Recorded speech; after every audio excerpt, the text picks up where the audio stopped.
Bamboo pipe fishing. ये धनराज नामक एक यात्री की कहानी है।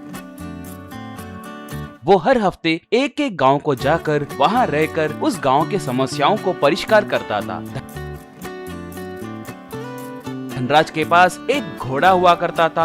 उस घोड़े का नाम बजाज था। वो कहीं भी जाता तो उसके साथ साथ रैम्बो नाम का एक कुत्ता भी उसके साथ आया करता था। एक बार धनराज ऐसे घूमते घूमते मदीना नाम के एक गांव के पास पहुंचा। उस गांव में ज्यादातर लोग मछुआरे ही थे। वो लोग हर सुबह नाव के ऊपर समुद्र में जाकर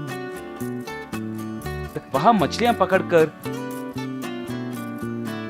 शाम होते ही किनारे के पास आकर उन मछलियों को बेचते थे। एक बार धनराज किनारे के पास एक पेड़ के नीचे बैठा हुआ था। थोड़ी दूर में एक बूढ़ा आदमी नाव को पानी में ढकेलने के लिए कोशिश कर रहा था। बहुत कोशिश करने पर भी नाव को पानी में ढकेल नहीं पाया। वो देखकर धनराज कहकर सीटी मारा। बजाज घोड़ा उस मछली वाले के पास जाकर नाव को ढकेलने में उसकी मदद करने लगी। वो बूढ़ा आदमी उस घोड़े का धन्यवाद किया।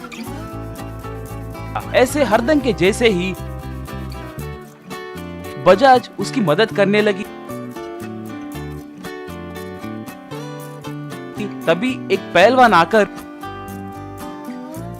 उस घोड़े को जोर से एक लात मारा। पहलवान तब क्यों रे बुढ़ाओ, तुम्हें कितनी बार बोलूं रे कि इस नाव को छूना मत कहकर शराफत से घर का भाड़ा देकर तब ये नाव का इस्तेमाल करो, कहा। वो बुढ़ा आदमी, श्रीमान आपके घर का भाड़ा भरना है तो मुझे मछलियाँ पकड़ना होगा ना, इसीलिए मैं नाव ले जा रहा हूँ जी, कहा। पहलवान जमींदार तब किनारे के पास रहकर मछलियाँ पकड़ो, किसने मना किया तुम्हें? मगर इस नाव को छुए तो तुम्हारी खैर नहीं, मैं नहीं मानूंगा, कहकर चेतावनी देकर चला गया।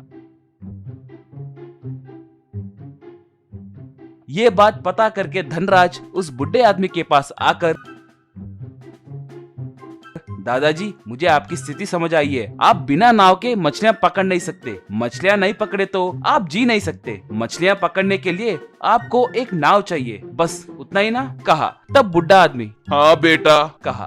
धनराज तब, इस उम्र में तुम्हें ये सब जरूरी है क्या, पूछा। वो बुढ़ा आदमी तब, अगर मैं अकेला ही होता तो किसी तरह जी लेता बेटा, मगर मेरे साथ 2 बच्चे भी हैं। मेरे पोता और पोती की देखभाल करने की जिम्मेदारी मेरी ही है। बचपन में ही उनके माता पिता मर गए थे, कहा। धनराज तब, ठीक है दादाजी, अभी आप जाइए, कल तक मैं आपको कोई उपाय दूंगा, कहा। धनराज तब रैम्बो से, रैम्बो हमें उस बुढ़े आदमी की मदद करनी है रे, कोई रास्ता है तो बताओ, कहा। रैम्बो तब भौ भौ कहकर भौंकते हुए भागने लगी। धनराज, हे रैम्बो कहाँ जा रहे हो, कहकर अपने घोड़े पे चढ़कर उस कुत्ते के पीछे जाने लगा।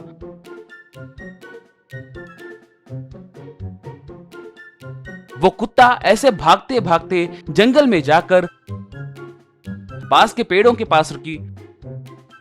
धनराज को कुछ समझ नहीं आया। ये क्या है रैम्बो, यहाँ क्यों रुके, कहकर पूछा। रैम्बो उन बांस के लकड़ियों के पास जाकर उछलते हुए भौंकने लगी।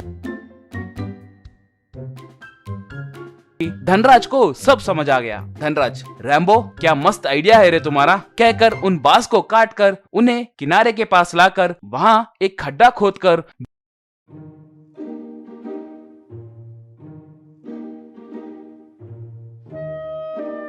बैम्बू स्टिक्स को पाइप के जैसे रखा। तब उन बैम्बू स्टिक्स में थोड़ा चारा डाला। थोड़ी देर के बाद उन बैम्बू स्टिक्स के अंदर से मछलियां आकर उस खड्डे में गिरने लगे।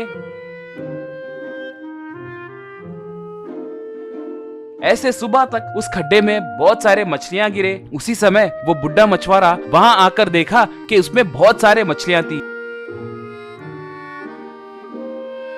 वो देखकर वो बहुत खुश हुआ। धनराज तब, दादाजी अब आपको नाव की जरूरत नहीं है, आपको समुद्र में जाने की भी जरूरत नहीं है। इन बैम्बू पाइप्स की मदद से आप जितने चाहें उतने मछलियां पकड़ सकते हैं। आप इन मछलियों को बेचकर आराम से जीना, कहा।